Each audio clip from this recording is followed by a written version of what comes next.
Hello, everyone, and welcome to another episode of the Omnia Performance Podcast with myself, Fergus Crawley, and Johnny Payne, who's currently swallowing some coffee, so I'll speak on his behalf. Yeah, Johnny Payne. Why did you have a sip of coffee then? I don't know. I expected your intro to have something. I thought your name was longer than it was. Hello, I'm Fergus. Oh, dear. Anyway, hello, welcome. We are going to explore what Johnny is currently training for and how he is currently training for it. And yeah, that's pretty much it. There'll be lots to discuss. So before we do that, please hit follow/subscribe. Please check us out on YouTube. Please check us out on the website. Please check out Omnia Performance Premium if you're interested in more educational content. If you want to listen to a little bit more of what that's going to look like, then listen back to some episode with Dr. Phil Price from recently. And yeah, rate and review the show, whether you're listening on Apple or Spotify. If you're listening on other platforms, we don't really care about the rate of the review, so just do your own thing there, if possible. But yeah, all that stuff would be great. It would make us very happy, and it would justify a lot of the silliness of the previous episode, which we're actually still not sure whether we're going to put out I think live or not. We'll put it out. Put it out with caveats and apologies. Yeah. Sorry about we didn't have any notes. It was very all over the place. We had a good time, but whether somebody listening back to it will have a good time is yet to be determined. So watch this space. There might not be. You might not know what we're talking about. Go through lots of different. If you randomly tap like the emojis on your phone. Yeah. I think that's the emotions people are going to go through when they're watching. Listening to it. It's like, oh, ha, what? Sarcastic cry. Yeah. So yeah, hard cry, Heartbroken. Yeah. all those things. And sushi platter. So anyway, Johnny. Yeah, what are we here for again? Yeah. What are you training for?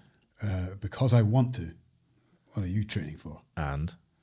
So, this year, 2023, I have foolishly committed to many, many things. And actually, as of today, although we won't talk about this particular part, we're adding to it seems, aren't we? Yeah.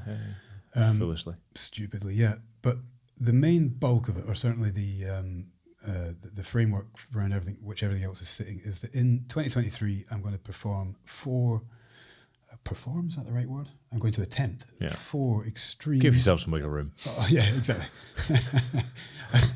I'm going to nod at 4 extreme ultramarathons in 4 extreme environments. So what are they, sorry? Are they mediocre, or are they... What's it? Extreme? No, extreme. Oh. Extreme. Okay. Sorry, you didn't make that clear. You should have said. I didn't make that clear. Should have said. Extreme ultramarathons in 4 extreme environments. How's that? That better? A bit punchier, yeah. A bit punchier. Sold it to me more. Yeah. Sold it to me more. I look forward to seeing you nod at them from afar. So I think I'm getting the order right. I don't know why I'm so terrible at this. I do know that the Arctic is first. We're doing an ice ultra across the Arctic Circle in about 4 weeks' time, maybe less, 3.5 weeks' time.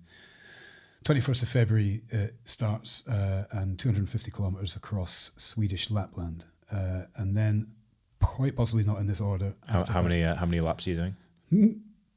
Just the one. Oh my God! Got him. Sorry, continue. And so after that, not necessarily in this order, but over the course of the rest of the year, we'll be doing 250 kilometers through the Peruvian jungle, 250 kilometers across the Namibian desert. When is that? Because Peru's like in crisis at the moment. There's mass strikes and things going on because of the Presidente. Oh, well, I'm pretty sure that will not affect me. I'm not looking to challenge him at all. I have no stake in Peruvian politics. So I think let Johnny through. I think the people of Peru believe that he doesn't either. So actually, you're just I might have completely made that up, but you might want to check that out. I'll check that out. I think Machu Picchu was closed. That was the headline that I saw. Oh, okay. Tourists stranded for 9 days. It's okay. He's extreme. Extreme. Right, we promised no shenanigans this episode, so let's hone it back in. So, Arctic, jungle, desert, and remote mountains. So hopefully the jungle's happening. The desert is Namibia, the Namib Desert, and then the mountain range that we're looking at are the Tian Shan Mountains in Kyrgyzstan. Oh, all fun to say, and great to look at on a map, and great to look at pictures of where tourists and things go. But these are very remote places being facilitated by Beyond the Ultimate. I think we'll put their details perhaps in show notes and whatnot, and just point people towards them, who are facilitating support during these expeditions. These are races that exist within their global series of races, and we've been very kindly allowed to go along and take part in these races. So all four of them have not been completed by one individual and at all, I don't believe, but are not completed in a year at all. So not only are we trying to do them, and I say we because you're part of this, as part of Omnia, you're going to help facilitate me getting there by ensuring that I don't die, and we'll talk about that in a minute. But yeah, nobody's done this before, and in amongst it all, and again, maybe a jump-off point for more discussion, we hope to still be able to lean hard into the kind of hybrid principles of being able to demonstrate, I keep joking, a slightly more than pedestrian capability of strength on my part, and attend to things like, and again, I will apologise for anybody who knows I haven't been there for a long time, but attending to jiu-jitsu competition, maybe other ways to kind of demonstrate capability across the kind of spectrum of different physical characteristics, and not die, and also still, maybe not in that order, still be a decent father stroke husband. I think you need to do some work on that pyramid. Need to nail the pitch a little bit better. But there you go. So if anybody was taking notes, that might make sense. If they weren't, they're probably all over the shop already. But that's kind of what 2023 is looking like. And in the last podcast, we talked about things being sort of overwhelming and needing to kind of take little bite-sized chunks of it. And I think if I look at 2023 as a body of work that needs to be completed, it's hugely overwhelming. But what we're focusing on now, a few weeks out, is the Arctic. So how have you been preparing for that? Because obviously I've been helping put together strategies and things in the background. I know you from a programming point of view, you're covered there, but the approach, how has it been different to preparing for a 50 miler, for example? So what I'm not doing, is a weird way to start an answer to that, is training by running a huge amount of distance more than something like a 50 miler or a 100 miler. What we're leaning into is force production, the ability to maintain a certain amount of physical integrity through these things, and some of that is some of it's a little bit experimental, I would say, but for the most part, it's leaning into things that we know is borne out in the literature as being of value. That's vague. What I'm leaning on really is the fact that we're doing a lot of balance and agility work, a lot of plyometric work, a lot of bounds and jumps and things, which probably speak more to injury prevention, which is a key component that we need to really address, than perhaps, certainly in the literature, than perhaps just straight direct strength training. So you and I know from bitter experience that the eccentric force required to not just collapse when coming down a huge hill for the umpteenth time over the course of one of these things means that you know the more strength and the more strength capability that you have, the more you're going to be able to absorb those forces, and the more that you have a robustness against the inevitable breakdown of your system, and physical breakdown. But things and like mental, maybe, and mental. Well, we'll come back to that as well. Yeah. But the balance and the plyometrics and the agility and the bounding and the leaping and the making sure that I'm capable of landing in particular ways with strength is vital to that, because again, as you know personally, and most of our audience will understand, we've been through injuries ourselves doing these kind of things, and we understand that the risk of injury, the longer and the more extreme these things are that you attend to, the more sensible it is to kind of mitigate against that in prep. So what has weekly training look like for the listeners, for the viewers? Break it down for them, because that is such a classic magazine question. What does a day in the life look like, man? It's a day in the life of Johnny Payne. Big Johnny Payne. Big Johnny Payne. Well, I get out of bed and I stand transfixed in the mirror for about 15 minutes. And then I go... Disappointed. Oh, my God. That's terrible. You're so out of shape. What is that? Oh, it's me. I am not ready for the Arctic. Why is my beard this way? That's a point as well. So part of the prep has been growing an been obnoxious really- beard, yeah. purely. And for anyone that's wondering, is he growing that just to get a sick icicle photo in the Arctic? Yes, he is. That is exactly. That's the reason, it. Yeah, yeah. And actually, I lost my will to continue because I started to look like a tramp. You did look terrible. A fella Yeah. I haven't seen, shout out to Ryan, for years and years, saw me the other day and was absolutely shocked at the fact that I had clearly been thrown out and been living homeless on the streets for quite some time. So I went and had a haircut the next day and a beard trim. Was he more shocked that you were, in fact, a homeowner with children looking the way you did than he was at the thought of you being when homeless? he realised this was choice. Oh, yeah. As opposed to just, Well, Ryan's an insightful man because, I think your beard was a little bit too higgledy-piggledy for a while. Never has anything been described more accurately as my beard having been described as being higgledy-piggledy. Yes.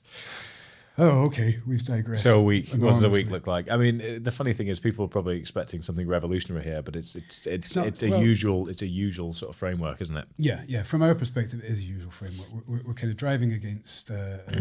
We're driving into the usual hybrid protocols that we've talked about. And again, without going too deep into that kind of process, you can go back in our back catalogue here or the premium service that we offer and learn a hell of a lot more about that than I can deliver in one podcast. But high intensity work, well, consolidating stressors. So we're doing a lot of high intensity work, a lot of, the squats and heavy pulls, things above 85 or so % of my 1 rep max, and then doing hard, heavy sprints on the same days. I'm doing a lot of cross training, so I'm not doing a lot of, probably not as much as people would expect on my feet. So I'm not doing as much running as people would expect. But if you look at the body of my work over the course of a week, I'm doing a lot on the bike. I'm working hard on my lactate threshold by pushing those kind of numbers and that capability actually on the bike as much as I am on the feet, sometimes more so. We know I've got injuries that I need to work, long-standing injuries and propensity for injury because of my bad knee. And so forcing me through hundreds and hundreds of miles in prep for a couple of 100 miles is just going to be bad luck, a bad idea rather. So a lot of bike work, and a lot of the strength work is based around maintaining stability as opposed to purely driving strength forward. I'm strong enough for the event, so the strength Just work managing your pack, isn't it, essentially, over that period of time? It's being strong enough for that to not beat you up too much. Absolutely, yeah. And again, because the nature of, if we look directly at the Arctic rather than just these events as a year-long thing, the terrain is difficult. It's probably the hardest terrain of all 4 of these things simply because it's unpredictable underfoot. So I need to make sure that balance and that agility and that capability to adapt and adjust very, very fast to a moving target, if you like, is managed through my ability to manage that through training. So I'm doing a lot of things like depth jumps and single leg jumps to a static hold, et cetera, and a lot of isometric work. And it's paying off. It's paying off really well. We were discussing it today that my aerobic capacity is as good as it's ever been, if not better. I've got possibly coming on for 8-9 years. I said 5 earlier, but I think more data directly relating to me in training peaks, and this is the best I've been performing aerobically for over 5-6 years. So I'm in a good place. I might have oversold that there. Hopefully that nothing goes wrong. Oh my God, he's so unfit. He never got to the end of the thing. But those kind of things are pretty much solid. I think that I have the aerobic capacity to get through it now. What stands in my way is the environmental impact. How does the actual landscape treat me? As you said, carrying a pack that far, it's self-supported. The environment itself is very, very cold. We don't know exactly how cold it's going to be, but it varies between -50 and a less insane, but still very cold, -12, -15.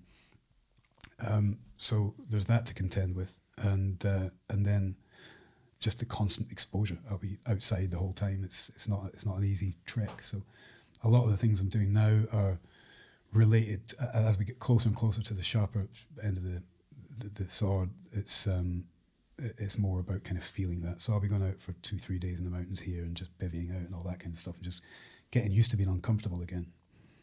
And it's fun. It's fun. But as we discussed in the last podcast, I'd been ill over Christmas. I'd been worried and it had been a concern of mine that I wouldn't be able to meet the demands of the training. So it's been fun to have you and to have Alex to lean on and actually some of the way that we're managing me is to let me see perhaps less than I would expect to see, usually being the coach. It's been interesting, again, for me to be the athlete and have people kind of manage me so closely. So I'm enjoying it, and it's soon. What are you most scared of? Cows. I'm very scared of cows.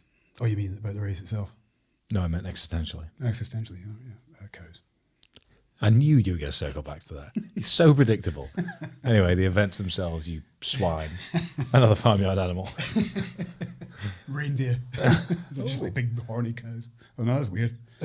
Let's remove that. All that can just go from there. Somebody can edit. No, we can keep that because I know what you were going for with big horny cows, but the way it came out was so far off. That is a soundbite in of itself. Just don't say it again. Don't say it again. Thanks for managing me. Yes, good grief. Your career is just so, on and off. Johnny, what are you most scared of within the context of these races? Injury. Okay. And I say within the context of these, that Arctic, I think I'm most scared of injury because I see the potential for injury there being the highest. Why? The terrain for sure. It's I mean, essentially, as so obvious as this is to say, it's slippy underfoot. Yeah, it's quite icy in the Arctic, apparently. At minus 12? I've seen some pictures. Just climb up a palm tree if it gets too icy. Yeah, I'm scared of injury. And that's something that will be with me anyway, because I've been injured so many, and some of it's been catastrophic. So I'm scared of that. And hence all the preemptive injury kind of mitigation that we're doing. I think that's probably the biggest, most glaringly obvious fear for me. And then there's the usual stuff.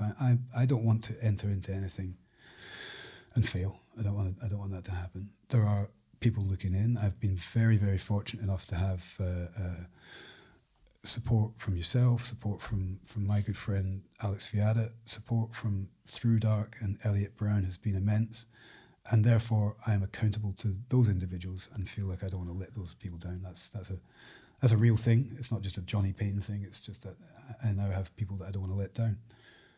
So I fear for that. And then going beyond the Arctic, the jungle and the desert are a big concern for me, just because I'm hot now. I'm not great in the heat, as you know. We've been up and down Nevis together and training up down many Munros, and it could be bloody freezing cold, and I'm overheating. So that's a concern. But should keep an eye out for horny cows then. No wonder you're overheating. Full circle. I'm glad we managed to make a joke out of a joke. Very good, very good. But yeah, no, we were laughing before this because we'd been in the office that was way too hot. The heating is too high, and he was complaining, it's far too hot. Yeah. And then we were talking about how you almost did a river crossing at the weekend that you ended up not doing, and you were happy about it because I couldn't really be asked for the cold. I don't do well in the cold. I'm like, well, which is it? Well, that's cold. You can't just say that you don't do well in temperature. But that is exactly what I'm saying. I don't exist very well. That sounds like a really kind of. And I'm not from money, so it would be ridiculous to say as much, but like, unless the room is between 18 and 20 degrees, I'm not happy. I like the thermostat at a crisp 13. Yes, this is outrageous. Outrageous. No, take that drink bag. There's another peep show joke in here. Mark slides a thermometer into Jeremy's bedroom to assess whether he's had the heating on. It's at 21. No wonder. You lied to me. So... so temperature fear, I think comfort fear. I've seen you get too hot. You do often put on too many layers. You are not bold and start cold. You are silly and start hot and then complain about it. Oh my God, this duvet was a bad choice. Oh, this winter tog sleeping bag that I fashioned into a beanie. Oh no! 3 hats was too many hats. So cold. Well, it's like anybody would say as much. Cold you can manage to a certain degree. Now, the extreme cold is very different, but you can manage to a certain degree by making sure you have layers that then you can kind of adjust the warmth. Sorry to cut you off, but I somebody told me this the other day they were an intelligent person, fairly reputable, but it just didn't sound right. But you might know about this based on the research you've been doing for the Arctic. Somebody said that beyond a certain temperature of -Celsius, the actual perceptibility of the cold to a human isn't much higher. So like -10 to -40 doesn't feel like -30 degrees more. Yeah. Because essentially all the moisture in the air is frozen, so there's no perceptibility of cold in the air that makes you like the way it interacts with your skin or something means that would make sense. You -40 wouldn't feel so drastically cold in -12. It depends on the exposure. I've explained that horribly. No, I get where do you come you from. know what I mean? No, you're right. I think It was a moisture thing they were explaining. Yeah, and then there'll be because I do often wonder how do Canadians exist day to day going to and from work in there'll like be minus sensitivity to the skin as well. You know, 25. how, frost kind of covers a plant, and then that actually preserves it from the cold to a certain degree. Yeah. There'll be elements of that going on where you're, and then So you want to become a plant? Yeah, we just stand nice and still, and that'll keep me less cold. That's my theory. Why did Johnny DNF? We didn't move. He's just trying to warm up. I think He just stood there in a plant pot. There is argument. Well, I mean, then you've got the other argument is that if you're wearing layers and you're getting too hot and you start to sweat, and then you try and that's something that's that, worth mentioning, isn't it? If you sweat in the Arctic, you're in big trouble. Yeah, if you excessively sweat, I suppose you're going to sweat. But if then that is something you need to, if that freezes you, you're going to be in trouble. So you have to manage that kind of thing. So, but no, I think your friend's probably on the close. I'd say acquaintance. I think I'd remember who it was if they were a friend. Okay. So you can't remember who it was? No, I can't remember who it was. Yeah, it's just an acquaintance then. yeah. So there'd be a degree of that. I don't think that you could go from 0 degrees right down to 50 and say, oh, it's chilly now when it hits 40 or anything. -40. It would be after a certain point you're just bloody cold, I would think. And I think some of that would be to do with the way that your nerves are interacting, your skin temperature. It's beyond our pay grade, I'd say. Yeah, clearly. I know a man who would know. We can ask. We can. Anyway, the question I had was around essentially kit. What's on the kit list? Because extreme environment requires kit that isn't really lying about people's houses, but also you won't get much of an opportunity to use in terms of preparation before you get there, because while Scotland is a wintry place, you don't have access to tundra to be able to stomp about. Go up high, I suppose. But it's not the same. Not the same, is it? So how are you managing that? And from a kit list point of view, so people have a better understanding of how you need to manage this self-supported. Break it down for us. Well, it's not as complex as you'd think. Oh, fantastic. We've covered it to a certain degree. Did you just call my question shit without calling it shit? I called you lacking in complexity, I think. Oh. Well, that was the inference. What a philosophical insult. No, I think what I'm saying is that if you, I was the same. Oh my God, the kit's going to be very specialist. But I mean, it's layers. You're going to have to layer up to keep warm. Ultimately, you have to keep warm. But then again, we have experienced this to a degree, even training together, and certainly day one on Nevis, what was it, -19 at the top, and we were too hot at points. Mm-hmm. So layers, kit, the kit that you would expect is I'm being provided some excellent kit by ThruDart, but the ultimately we're looking at merino base layers. Again, a kind of a Polar Tech, basically insulated mid layers. I've got an outer layer that I can put on that I may not end up wearing depending how hard I'm working, and then carrying a lot of that stuff is going to be making sure I've got a pack that, it's the usual pack that doesn't chafe and all that kind of stuff, but that's just normal. Yeah. In the pack that I wouldn't normally be carrying with me is an extended medical kit, because if I'm stuck out there on my own, I'm going to need to look after myself a little bit more than perhaps I would do if I was on a normal, quote-unquote, normal race. And then there are the very specialist kit that wouldn't be usual, of things like snow boots or snowshoes. People would think of those kind of tennis racket things. They're a bit more advanced than that now, but that's kind of what we have to wear to to lessen. Are you going to have them on the whole time? I think for the first, my understanding is that the first 10k or so is leading away from the start point is actually on a kind of a road that then slowly descends to just being Arctic wilderness. And you're into a false sense of security that you'll be able to run just in your shoes and feel normal. And then after that, snowshoes most of the way. And an interesting question that you asked a minute ago is how are you going to train for some of that stuff? The snowshoes I'm training on the beach in, because underfoot it's as close as I can get to mimicking it. Over here in Fife, where there's Aberdare Beach, which is quite soft sands in certain parts. A lovely beach as well. Beautiful beach, silver sands, silver something or other beach. Silver's pretty close to white. Winning, yeah. So we've got it's basically snow. That's what I'm doing there. But I can't practice the distances and getting used to how that's going to feel over distance. But I can practice as much of the efficiency of technique as possible. Is it just you and people with metal detectors at the early hours of the morning on the beach? So Morning. A few isolated, what are those paddle things that people go out on? Paddleboards. Paddleboards, is that what they're called? It is, yeah. Nothing fancy. That was a bit like garlic bread, wasn't it? Paddle boards. So that's what you're saying, is it? That's what they're calling them. Okay, fine. Let's go with that. Yeah, it's a fantastic way of looking at it. Whoever labelled garlic bread and paddleboards is probably in the same department at the same Big Four consultancy firm. 50 grand, please. Thank you very much. So that's kind of the most, I guess that's the most specialist part. And then there's going to be the closest I can liken it to anything that's maybe more something we've done together would be there are elements of triathlon I could liken it to, and I'm going to have to be fast in and practicing being fast in moving kit around. If I need to take something off, I don't want to be standing about for any longer than is absolutely necessary. So I'm going to have to move fast doing things. So some of the prep is, it seems obnoxious to have a training program that says take your pack off and then put your pack back on. It's one of my favourite things to give anyone that's working towards SF selection or military stuff. We've done that for quite a while. It's essentially give them a big day out. I mean, but both of us do it, don't we? We give somebody a big day out and say de-rig. I normally get them doing 10 press-ups, 20 sit-ups, 30 burpees, put your pack back on, and off you go again. Do that every 20 minutes. It's just shit. You don't want to do it. I've been in a lot of things like that on the treadmill, which annoys everybody around me, is just packing the bag full of 20, 30 kilos, running for a bit, taking the pack off, running for a bit, taking the back on. I've got 10 seconds to put the pack on. If it doesn't go on properly, I'm going to have to penalise myself with an extra X amount of running. And it's just, it makes you... hooking yourself in the put another 10 kilos in. Beating yourself up in Valentine's. Oh, this is a strange man with a big pack Why doing. Is he doing this? But there are things.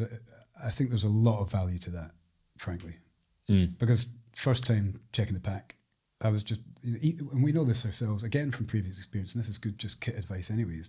It's so bloody obvious, but people don't do it. Is test your pack and make sure that you're comfortable when moving, that you can get to the things that are the most important. Yeah, food, obviously. There's another thing is that the water, it's gonna freeze, so I can't use the usual bladder packs with the straw on. I'm gonna have to make sure I've got insulated bottles, and which means you can carry slightly less because they're tighter, heavier as well, aren't they? Heavier, etc. Yeah, so there's lots of kind of as light as possible without missing anything out as possible. And the kit list is big in the sense that you are required to have X amount of mid layers, X amount of base layers, X amount of blah, blah, blah. So it's not just make sure you're dressed for it. They're very, very strict about what you can and cannot carry. And the other part of that is that it's self-supported.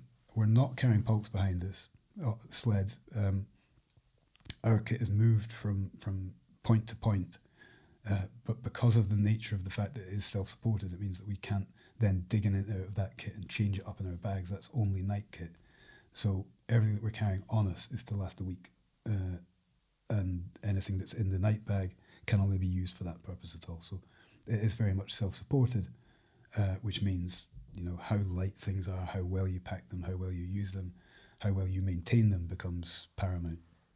It'll be some adventure. I'm excited to see it unfold. Unfortunately, not in a supportive capacity for you, because it's difficult. Practicality is absurd, and I will be in. When are you starting? 21st. You'll be in on a flight to. No, I'll be in Brisbane. I'll be in Brisbane. Yeah. So there's another element is that the much hotter. I'll be thinking of you. I'm glad I'm not in Brisbane, I'll say, when 60 miles deep into day Minus 4. 40 with frozen eyelashes, frozen eyeballs. Excellent beard shot. That's all I came for.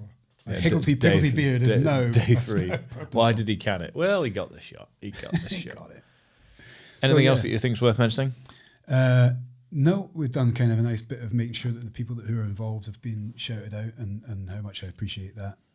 I think it's probably worth saying that we're documenting this as much as possible. There's probably something to be said if we get the chance closer to the time about how we're managing data. I've been enjoying that a little bit about the kind of, you mentioned it again in the last podcast, is stepping away from that digital environment. My analogy to anybody talking about it has been when you go to a gig and you see people watching the gig through their phone because they're trying to capture it on their phones, and I think that happens to a lot of people. Johan Hari did a really good section in Stolen Focus on that. Did he? Yeah, he was at an Elvis. Elvis's house, which is a big tourist attraction. Yeah, Graceland. And he and he had he was there with his nephew, I believe, who was a diehard Elvis fan, and there was a family that was saying, like, pointing at something. I think it was an ornament, saying, "Look at this," and his wife instinctively went to look at the iPad that he was taking the photo of the thing through. Yeah, well, there you go. Rather than looking directly at the ornament itself. Yeah. Well, we won't dig any. Yeah, it's fascinating, isn't it? We won't dig any deeper into that just now because I think that's a conversation in of itself. But we have been very mindful. I've been very mindful of the fact that I will be in a very extreme, very privileged to be in a very extreme environment, in a what can only be described as an absolutely beautiful remote area of the world that not many people get to see. And if I feel trapped by my Strava, Whoop, Garmin data, and I'm concerned about pacing and heart rate and all the rest of it, rather than actually being there in the moment, I think I'll have missed something. So we're trying to make sure that my interaction with... We're reviewing data daily. Yeah. Not in real time. And I'm not really... we're reviewing my interaction with it as a kind of a retrospective, so I can say, well, I felt like this. We want you to be entirely perception-based, don't we? Yeah. And actually sweat. I mean, purely from a practical point of view as well, is you need to be careful of how many calories you expend. Because if you push into zone 3 for too long, zone 4 even at certain hills and things, definitely will happen. Then you're going to be expending significantly more, which means that you might run out of food. I think the first 2 days, there's something like 3,000 meters elevation gain. In that environment, I'm going to be working hard as hell, in which case, as you say, I need to manage all those things. And if I'm managing it through interaction with data, and here's another fact before we close this particular thing off, if we're managing it through data in the middle of the Arctic, the battery life is going to be so small in comparison to what it would normally be, that might just die anyway. And then if that's a huge reliance, we were talking about using GoPros actually, and that's not going to work. Colin O'Brady could get about, I think, 15 seconds of GoPro footage before her battery died. It's outrageous. So we need to think about all that stuff, and I need to not be thinking about being reliant on it. Because Could be a good documentary, this, isn't it? Shock. Yeah. 15 seconds of you running away from a GoPro trying to get a stage shot. 15. Is my beard in the shot? That's it. That'll be it. So there you go. So we'll probably put another podcast together, I think, talking about the nuance there, because it's been really a really interesting journey for me. And there's a few great things I've picked up from it, and a few excellent moments that we've picked up from a coaching perspective, and I think we'll get Alex to weigh in on that from the level of expertise that he has and the input that he's had there for me, and over and above that, I'm just looking forward to it. Yeah, it'll be good fun. Very big bucket list experience. Yeah, for sure. So, only convenient you have to shit in a bucket, eh? Whee! Anyway, that's that. Sounds like fun, doesn't it, everyone? In a very type 2 sort of fun way. Am I envious? Yeah. I am, yeah. I think I am. I mean, I haven't done the training for it, so I have no right to be envious. But I think the experience is going to be fantastic. Yeah. But right now, I can't comprehend what doing that would be like because I haven't mentally. You know what I mean? It's like I can't. Yeah. But no, I am not jealous and envious of the experience you're going to have. So I hope it's fantastic, and I hope that you can report back that you've snowshoed your way to victory. Extreme victory. Yeah, no, that's it. Again, you're very predictable. I expected you to respond to me saying victory in that way by you saying extreme victory in your way, and you did it. Maybe you silly little that man. That's what you wanted. Oh. Because I predicted what you wanted. So I'm one step ahead of you on this circuit. You've ruined the podcast. I ran out of words. You are one of your children. Anyway, thank you very much for listening, everyone. That is Johnny's breakdown of what things are going to look like for him in... When do you start? 21st? 21st. Well, I'll be out there from maybe 16th, 17th in actual So fact. it's 25th today that we're recording this, so just under a month. It's going to be cold. It's going to be demanding. It's going to be thrilling. And they, you listening, wish you all the best, I'm sure. And if anyone doesn't wish him all the best, then let him know get in line. so that he can block you. Yeah. Cheers. Thanks for listening, everyone. Goodbye.